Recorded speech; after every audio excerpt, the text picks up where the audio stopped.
The morning mist clung to the ancient peaks of the Blue Ridge Mountains like ghostly fingers, reluctant to release their hold on the shadowed valleys below. It was September 15th, a Tuesday that would forever be etched in the memory of those who knew Sarah Elizabeth Chen. The air carried the crisp promise of autumn, with leaves just beginning their slow transformation from emerald to amber, and the scent of pine needles mixed with the earthy dampness that follows a mountain rain. Sarah had been hiking the Appalachian Trail for 6 days, having started her solo journey in Front Royal, Virginia, with plans to reach Harper's Ferry, West Virginia. At 28 years old, she was an experienced hiker, with dozens of trail completions under her well-worn hiking boots. Her dark hair was always pulled back in a practical ponytail, and her brown eyes held the kind of determination that spoke of someone who had conquered mountains before, both literal and metaphorical. She worked as a software engineer in Arlington, Virginia, a job that kept her tethered to screens and conference rooms for most of the year. The Appalachian Trail was her escape, her sanctuary, where the only networks that mattered were the interconnected root systems beneath her feet, and the vast web of wildlife that called these ancient mountains home. Her colleagues often joked that Sarah spoke more fluently in code than in casual conversation, but on the trail, she found a different kind of language altogether. The last confirmed sighting of Sarah came from the Loudoun Heights Trail Junction, approximately 3 miles south of Harper's Ferry. Mark Rodriguez, a fellow hiker from Philadelphia, had stopped to share trail mix with her around 2:30 in the afternoon. He later told investigators that Sarah seemed in good spirits, chatting about the unusual rock formations they had passed that morning, and expressing excitement about reaching Harper's Ferry before sunset. Mark described her as carrying a bright blue external frame backpack, worn but well-maintained with various patches from previous hiking adventures sewn onto the fabric. She wore dark green hiking pants, a gray moisture-wicking shirt, and a red baseball cap with the logo of Shenandoah National Park. Her hiking boots were seasoned Merrell Moabs, the leather scuffed from countless miles of rocky terrain. What struck Mark as particularly memorable was Sarah's mention of wanting to explore a side trail she had read about in an old hiking forum. She pulled out her phone to show him a screenshot of a post discussing an unmarked path that supposedly led to a scenic overlook not found on any official maps. The post had been made by someone with the username TrailGhost1987, and it included GPS coordinates that placed the trail entrance somewhere between Loudoun Heights and the Maryland border. Mark had advised against taking unmarked trails alone, especially with daylight already beginning to fade, but Sarah had laughed off his concerns. She was confident in her abilities, and the promise of discovering something new and untouched seemed to energize her in a way that the well-traveled sections of the AT could no longer provide. When Sarah failed to check in with her emergency contact that evening, and again the following morning, her sister Jennifer Chen Morrison initiated what would become one of the most extensive search efforts in the recent history of the Appalachian Trail. Jennifer, a nurse practitioner living in Richmond, had an arrangement with Sarah to receive a text message every evening during her hiking trips. It was a simple system that had never failed before. The initial search began on Thursday morning, September 17th, when park rangers and local law enforcement were notified of Sarah's disappearance. The effort was coordinated by Sergeant Michael Barnes of the Jefferson County Sheriff's Department, a veteran officer who had handled numerous missing person cases in the mountainous terrain of West Virginia and Virginia. The search team initially focused on the marked sections of the Appalachian Trail between Loudoun Heights and Harper's Ferry, deploying tracking dogs, drones, and volunteer searchers in an expanding grid pattern. The weather had remained clear since Sarah's disappearance, which meant that any tracks or signs of her passage should still be detectable. What puzzled investigators from the beginning was the complete absence of any trace of Sarah beyond the point where Mark had last seen her. The Appalachian Trail through this section was well-defined and heavily traveled, with clear markers every few hundred yards. It seemed impossible for an experienced hiker to simply vanish without leaving any sign of her passage. On the second day of searching, a volunteer searcher named David Kim discovered Sarah's red baseball cap approximately half a mile off the main trail, hanging from a low branch of a mountain laurel bush. The discovery led the search teams to expand their focus to include the more remote areas surrounding the trail, but it also raised more questions than it answered. The cap showed no signs of damage or struggle, and its position on the branch suggested it had been placed there deliberately rather than caught by accident. The area around the bush showed no obvious signs of disturbance, no footprints or broken vegetation that might indicate Sarah had passed through recently.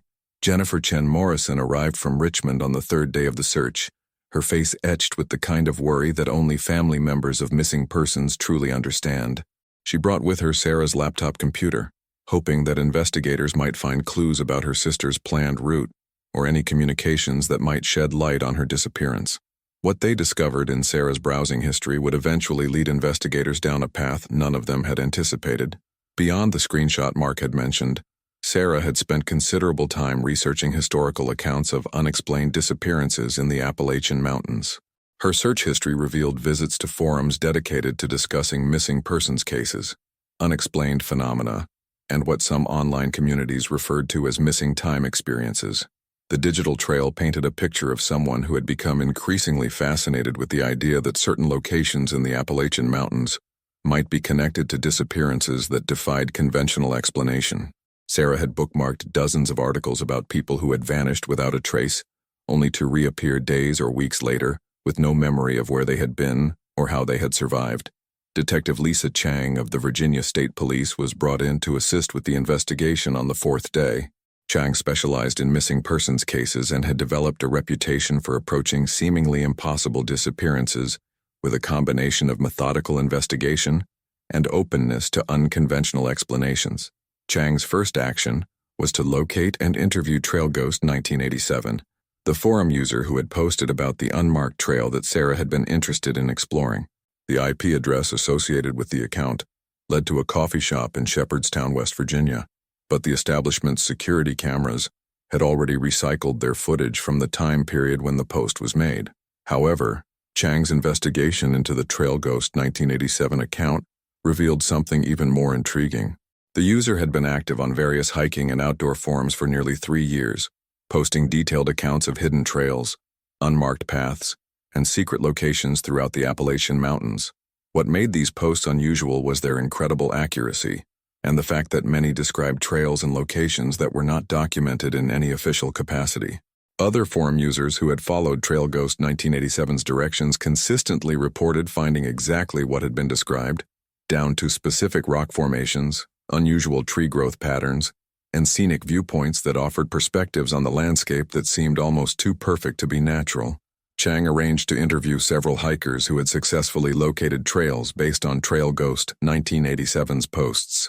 Maria Santos, a retired teacher from Baltimore, had followed one set of coordinates to discover what she described as a perfectly circular clearing in an old-growth forest, surrounded by trees that appeared to have been growing in formation for centuries. Another hiker, James Patterson from Richmond, had found a cave entrance that led to a network of underground chambers filled with unusual mineral formations. Patterson reported feeling disoriented inside the cave system, describing a sensation of losing track of time and emerging to find that several hours had passed when it felt like he had only been underground for a few minutes. The common thread in these accounts was the sense that the locations described by Trail Ghost 1987 seemed to exist outside the normal geographical and temporal boundaries of the Appalachian landscape.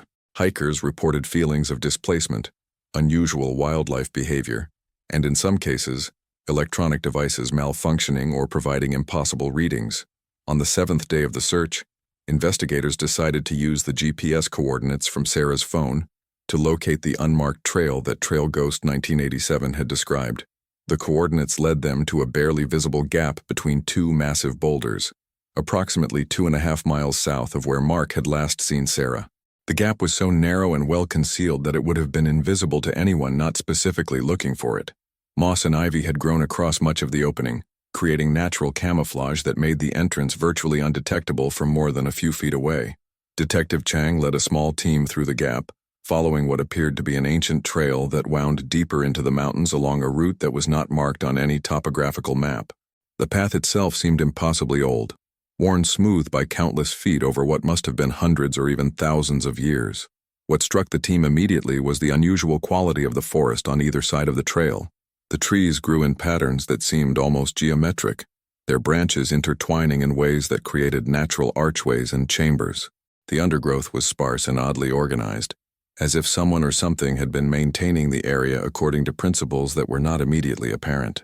The trail led steadily upward for approximately 2 miles, before opening into a circular clearing roughly 50 feet in diameter.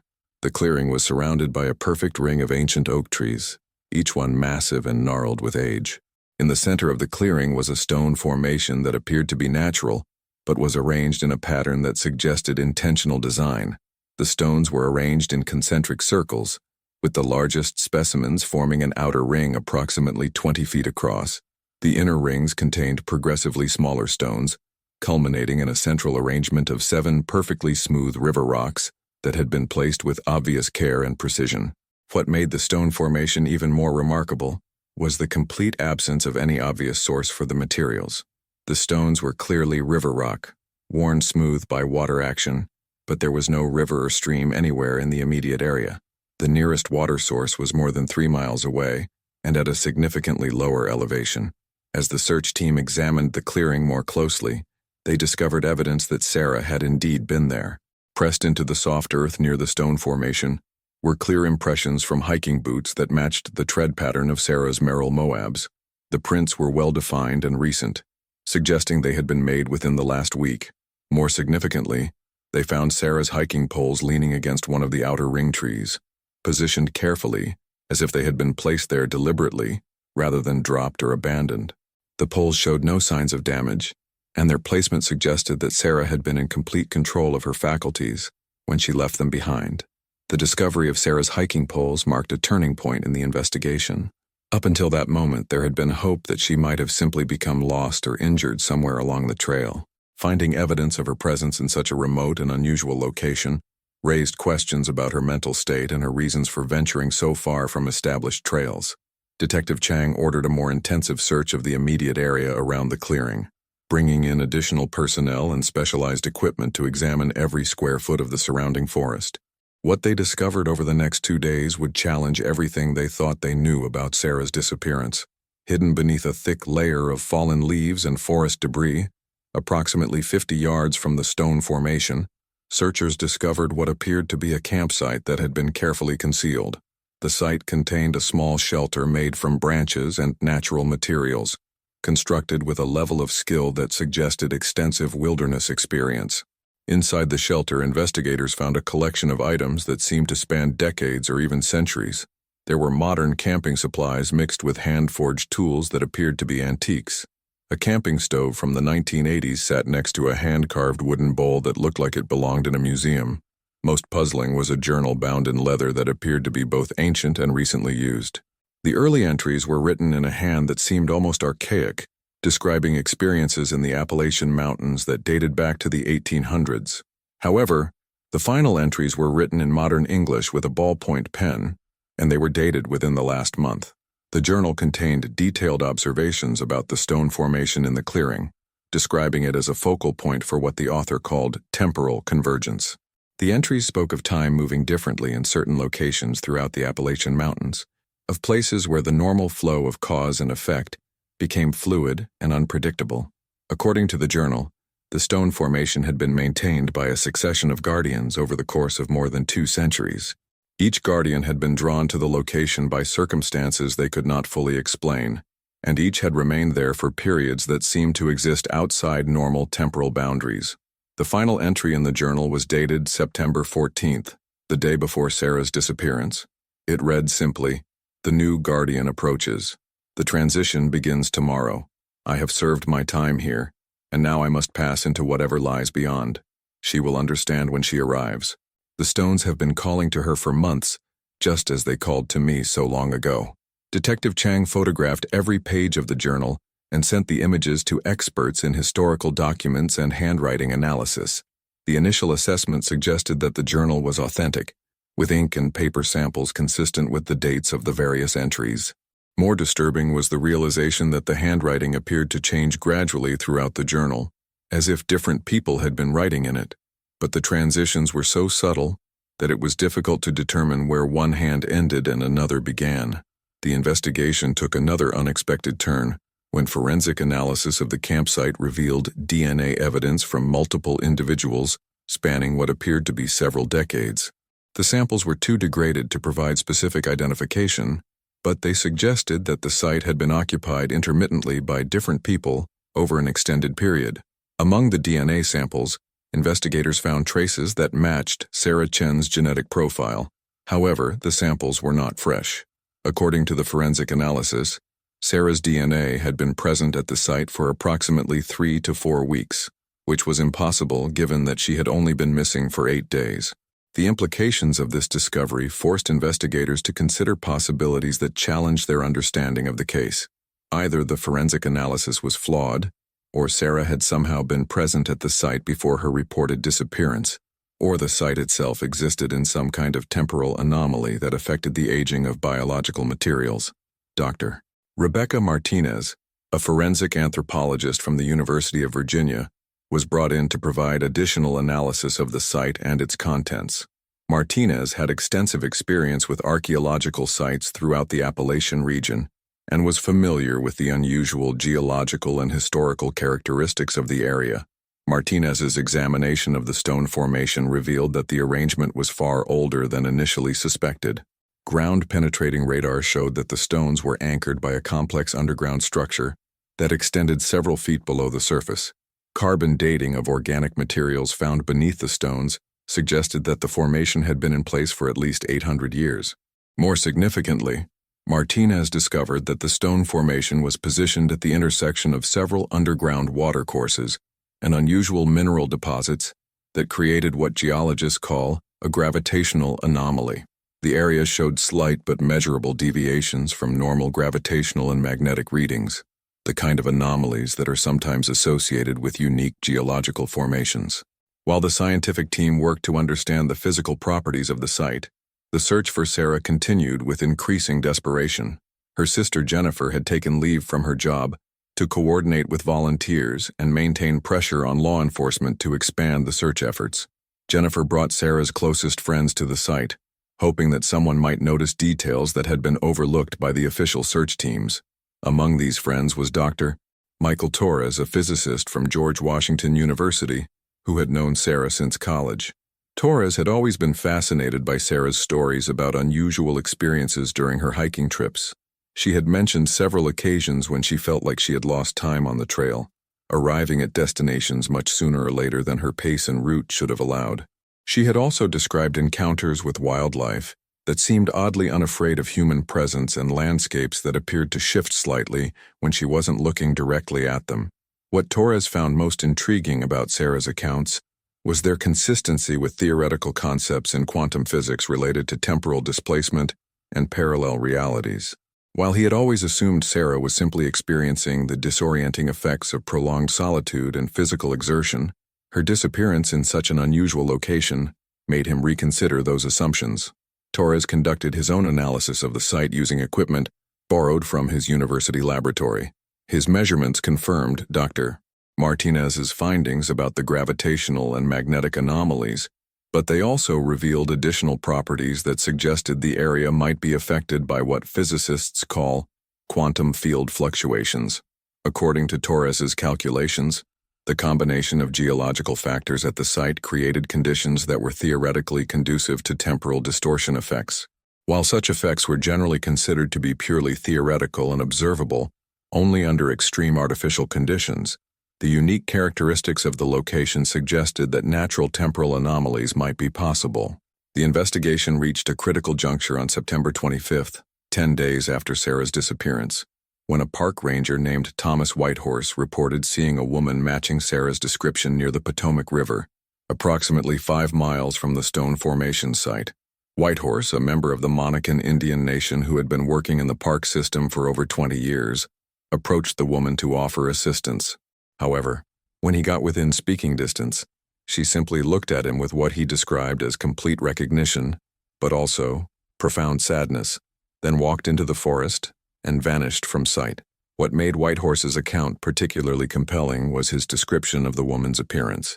She matched Sarah's physical characteristics exactly, but she was wearing clothing that appeared to be from an earlier era. Instead of modern hiking gear, she wore a long dress made from rough fabric, leather boots that looked handcrafted, and her hair was arranged in a style that seemed more appropriate to the 19th century. Whitehorse led investigators to the location where he had encountered the woman, but despite extensive searching, they found no physical evidence of her presence. However, Whitehorse insisted that he had also seen her several times over the past few years, always in the same general area and always wearing clothing from different historical periods. According to Whitehorse, indigenous oral traditions of the Monacan people included stories about certain locations in the mountains where time flowed differently, where people could slip between what the elders called different layers of the world. The stone formation discovered by investigators matched descriptions from these traditional stories, which spoke of circular arrangements of stones that served as doorways between times. The native perspective added a new dimension to the investigation that forced law enforcement officials to consider possibilities they had never encountered in previous missing persons cases. While they could not officially acknowledge supernatural explanations, the accumulating evidence suggested that Sarah's disappearance might involve phenomena that were beyond the scope of conventional criminal investigation. Dr. Patricia Blackwood, a cultural anthropologist specializing in Appalachian folklore and indigenous traditions, was consulted to provide additional context for Whitehorse's accounts. Blackwood had spent decades collecting stories from various native tribes about unusual phenomena in the Appalachian Mountains. According to Blackwood's research, stories about temporal displacement and people moving between different time periods were common throughout the indigenous cultures of the region. These stories were not considered supernatural or mythological by the people who told them, but were instead treated as factual accounts of the way certain locations in the mountains functioned. The consistency of these stories across different tribes and time periods suggested to Blackwood that they might be based on actual experiences rather than shared mythology. She had documented dozens of accounts from the past century involving people who had disappeared from the mountains only to reappear days, weeks, or even years later, with stories of living in different time periods. What made these accounts particularly credible was the level of historical detail provided by the missing persons when they returned. People who had no formal education or access to historical resources would describe daily life in past centuries with accuracy that could only be verified through extensive research.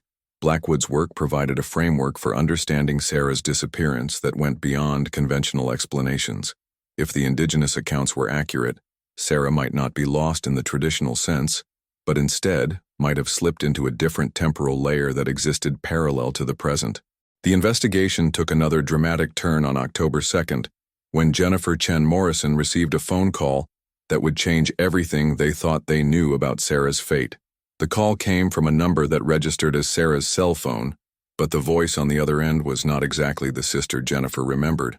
The woman who called identified herself as Sarah, but she spoke with a formality and word choice that seemed oddly archaic. She explained that she was safe, but that she existed now in a different time, serving as guardian of what she called the threshold between worlds. She said that she had accepted this role willingly, understanding that someone needed to maintain the balance between the different temporal layers that intersected at the stone formation. According to the caller, the role of guardian was passed down through generations of people who were called to the mountains by forces they could not resist. Each guardian served for a period that existed outside normal time, maintaining the stone formation and helping others who might accidentally slip between temporal boundaries. The woman who claimed to be Sarah explained that she had been drawn to the location by dreams and compulsions that had been growing stronger for months before her disappearance. She had found the journal and understood that her time as guardian was beginning, just as the previous guardian's time was ending.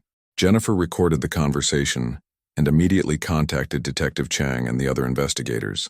Analysis of the recording confirmed that the voice patterns matched Sarah's speech characteristics, but there were subtle differences in pronunciation and vocabulary that suggested significant changes in her manner of speaking. The phone number from which the call originated was indeed Sarah's, but cellular towers showed no record of the call being placed.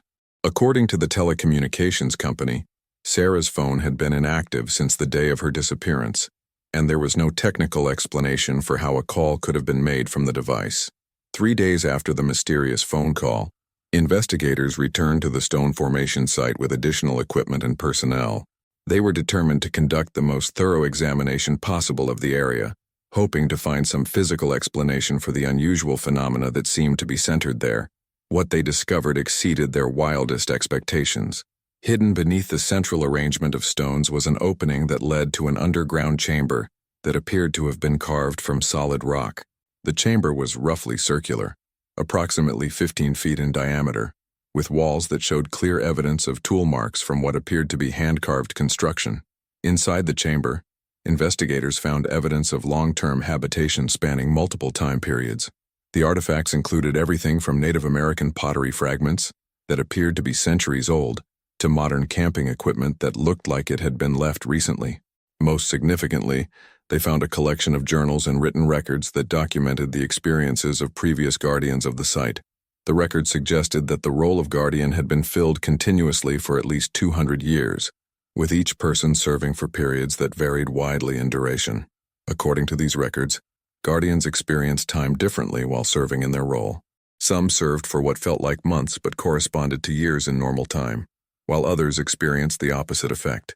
The temporal distortion seemed to be connected to the specific needs of the site and the number of people who might accidentally encounter the temporal boundaries. The most recent journal entries, written in handwriting that matched samples of Sarah's writing from her personal effects, described her acceptance of the guardian role and her growing understanding of the responsibilities it entailed. She wrote about learning to navigate between different temporal layers and helping other lost travelers find their way back to their proper time. According to Sarah's entries, the stone formation served as an anchor point for multiple temporal realities that existed in the same physical space, but at different chronological points. The guardian's role was to maintain the stability of these boundaries and to assist people who might accidentally cross between times. Sarah's final entry, dated October 1st but written in handwriting that appeared more mature and confident than her earlier work, described her contentment with her new role and her understanding that she was serving a purpose that was larger than her individual desires or concerns. The discovery of the underground chamber and its contents forced investigators to confront the possibility that Sarah's disappearance involved phenomena that were beyond the scope of conventional law enforcement. While they could not officially close the case based on supernatural explanations, the evidence strongly suggested that Sarah was not a victim of foul play or accident, but had instead chosen to accept a role that required her to exist outside normal temporal boundaries. Detective Chang compiled a comprehensive report that documented all of the evidence and witness accounts related to Sarah's disappearance. While the report did not draw definitive conclusions about supernatural phenomena, it acknowledged that the case involved unusual circumstances that could not be fully explained through conventional investigation methods. The report recommended that the stone formation site be designated as a research area for ongoing study by academic institutions with expertise in geology, physics, and anthropology. It also suggested that Park Services develop protocols for dealing with similar cases in the future, given the historical pattern of unexplained disappearances in the region. Jennifer Chen Morrison struggled with the implications of the investigation's findings. While she found some comfort in the evidence suggesting that Sarah was safe and had chosen her fate willingly, the loss of her sister remained a profound source of grief. She established a foundation dedicated to supporting research into unexplained disappearances and advocating for families affected by similar cases. Dr. Torres continued his scientific analysis of the site, eventually publishing papers on the unusual physical properties of the location and their potential implications for theoretical physics. His work attracted the attention of researchers from around the world who were interested in studying naturally occurring temporal anomalies. Thomas Whitehorse worked with Dr. Blackwood to document additional indigenous accounts of temporal phenomena in the Appalachian Mountains. Their collaborative research revealed that the stone formation was one of several similar sites throughout the region, each associated with stories of people moving between different time periods. The case of Sarah Chen's disappearance became a focal point for researchers studying the intersection of unexplained phenomena, indigenous knowledge, and modern scientific understanding. While definitive explanations remained elusive, the accumulated evidence suggested that the Appalachian Mountains contained mysteries that challenged conventional understanding of time, space, and human experience. Years later, hikers occasionally reported encounters with a woman matching Sarah's description in the area around the stone formation. These sightings were always brief and often involved the woman appearing to be from different historical periods, wearing clothing and using mannerisms appropriate to various decades or centuries. Park rangers learned to treat these reports with respect rather than skepticism, understanding that the mountains contained forces that were not fully comprehensible through modern scientific knowledge. They developed protocols for guiding visitors away from the more remote areas where temporal anomalies seemed to be most common. while also respecting the rights of researchers and spiritual seekers who wish to study or experience these phenomena. The stone formation itself became a subject of ongoing research and occasional pilgrimage for people who believed they had been called to the site by forces similar to those that had drawn Sarah. Park services established monitoring systems to track visitors to the area and to provide assistance to anyone who might become disoriented or lost. Jennifer continued to receive occasional phone calls from the number associated with Sarah's phone, always brief conversations with the woman who claimed to be her sister serving as guardian of the temporal boundaries. These calls provided comfort while also maintaining the mystery surrounding Sarah's ultimate fate. The calls always followed a similar pattern, with Sarah expressing her contentment with her role and her understanding of its importance, while also conveying her love for Jennifer and her hope that her family could find peace with her choice. The conversation suggested that Sarah remained fundamentally herself, while also having been transformed by her experiences in ways that were difficult to comprehend. Detective Chang retired from active duty, but continued to serve as a consultant on similar cases involving unexplained disappearances in areas with unusual geological or historical characteristics. She developed training programs for law enforcement personnel, dealing with cases that might involve phenomena beyond conventional explanation. Chang's approach emphasized the importance of keeping open minds while maintaining rigorous investigative standards, acknowledging that some cases might require accepting explanations that challenge traditional understanding of reality. Her work influenced a new generation of investigators who were better prepared to handle cases involving unexplained phenomena. The scientific community remained divided about the implications of the Sarah Chen case. Some researchers insisted that natural explanations would eventually be found for all of the unusual phenomena observed at the site, while others argued that the evidence pointed to aspects of reality that current scientific paradigms were not equipped to address. Regardless of the theoretical debates, the practical impact of the case was significant. It led to increased research funding for studies of geological anomalies and unexplained phenomena, and it encouraged greater collaboration between scientific researchers and indigenous knowledge keepers who maintained oral traditions about unusual locations. The stone formation continued to function as described in the historical records, with occasional reports of people experiencing temporal displacement or unusual perceptual effects in the area. These incidents were carefully documented and studied, contributing to a growing body of evidence about the site's unusual properties. Some visitors reported positive experiences, describing profound spiritual insights or healing that seemed to result from exposure to the site's unique energy. Others reported confusion, disorientation, or the sense of having lost time while in the area. Park services developed guidelines to help visitors understand the potential risks and benefits of visiting the site. The mystery of Sarah Chen's disappearance became part of the ongoing story of the Appalachian Mountains, adding another layer to the region's rich tradition of unexplained phenomena and spiritual significance. Her choice to serve as guardian of the temporal boundaries represented both a personal sacrifice and a contribution to maintaining the balance between different aspects of reality. For those who knew Sarah personally, her transformation from software engineer to guardian of ancient mysteries seemed both impossible and perfectly appropriate to her character. She had always been drawn to puzzles and complex systems, and her new role represented the ultimate challenge in understanding and maintaining the most complex system of all, the intersection of multiple realities in a single location. The case served as a reminder that the natural world contained mysteries that human understanding had not yet fully penetrated, and that some of the most profound questions about existence might be answered not through technology or academic study, but through direct experience with forces that operated according to principles that transcended ordinary human comprehension. As seasons changed and years passed, the stone formation remained a focal point for those seeking to understand the deeper mysteries of the Appalachian Mountains. Sarah's presence as guardian ensured that the site continued to function as intended, maintaining the delicate balance between different temporal realities while providing guidance for those who might accidentally encounter the boundaries between worlds. The legacy of her disappearance and transformation continued to influence research, spiritual practice, and law enforcement approaches to unexplained phenomena throughout the region.